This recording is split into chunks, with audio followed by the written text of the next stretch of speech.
What's going on, everyone? So welcome to my latest video. This is my review for the TV show Shogun. So Shogun is one season. That's right, it is a miniseries. It's 10 episodes long, and it is on Hulu. It debuted week to week, which was quite exciting for myself. I absolutely love looking forward to a show week to week. And those of you that don't know, Shogun follows a mysterious European ship that is unfortunately found marooned. And I apologize in advance for mispronouncing this, but Lord Yoshii Toranaga discovers said mysterious European ship, and as well as additional secrets on said ship that could potentially tip the scales of power to defeat his enemies. This is a show that premise, reading on IMDb, as well as seeing the poster and the imagery, was something that I immediately was like, okay, I need to check out the show. I need to make sure that I watch it week to week. And each week I was more and more excited to see what was going to happen with these characters, because this show is, I'm just going to say right off the bat, pretty great.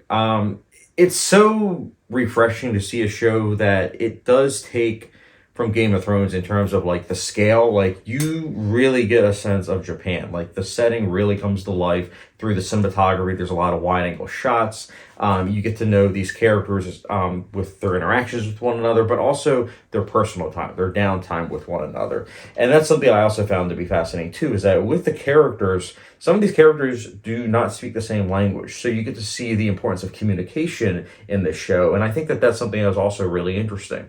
I also really appreciated how this is a show that is subbed, not dubbed. I think that adds even more of an impact, because we're following a lead character that speaks English. He does not speak Japanese. So there are many moments throughout the show where characters are speaking in Japanese and he doesn't understand what they're saying. We see the subtitles, we understand what they're saying, and we see his blank look on how he's trying to figure out what exactly they're saying. And I don't know, it really adds a sense of that fish out of water scenario that I really appreciated. The score for this show is also really good. I think it fits the imagery perfectly. There's also some subversion of expectations, and I know that for some people that word subversion is something that people don't like to hear, but it's a good thing from time to time. I'm personally all about subverting expectations, but this show definitely does that, where around the halfway mark, I would say episode 5 or 6, you think that you know where the show is going, and it doesn't go that way. In fact, it goes the complete opposite end. Go into the show knowing that, yes, you're going to see some action here and there, but it's not really about that. It is about the characters, their interactions with one another, the political intrigue, as well as just getting a sense of the environment and with what's going on all around it. This is definitely not a show for action junkies. This is a show that is more for individuals that like, shall we say, the first 2 seasons of House of Cards and the early seasons of Game of Thrones. If you liked all that, I would highly recommend this show. If you're someone that likes the later seasons of Game of Thrones and the later seasons of House of Cards, definitely don't watch this show, because this show is not really action heavy. Again, it is character driven, and I really appreciated that. It is quite a refreshing show. It's also, like I mentioned, brilliantly shot. I loved the uses of colors, the lighting, the shadows. So good. I do hope it gets a physical media release, because if it does, I'll probably be picking it up on physical media. Fingers crossed for a 4K release. But yeah, it's very well acted. Love the performances. Love the makeup, the costume design. From a filmmaking perspective, you best believe anytime it's going to sweep in terms of the categories. And I can already see it getting a win in terms of best miniseries. This is a show that, if you appreciate filmmaking, highly recommend you check this out. It is a must-see miniseries. And also, again, if you're watching this video as of the filming of this video, which is the date of the finale, you can just binge watch it, which will be nice. But for people like myself, I really do like having week-to-week shows and greatly anticipating each week. I will say this before I wrap things up and give my rating.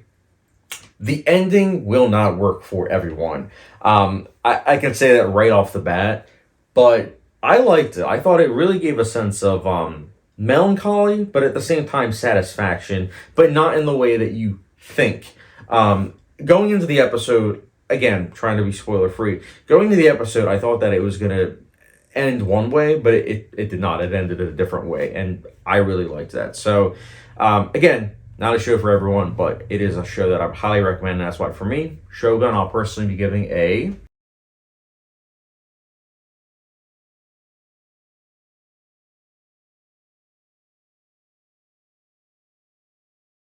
Yeah, guys, what a show.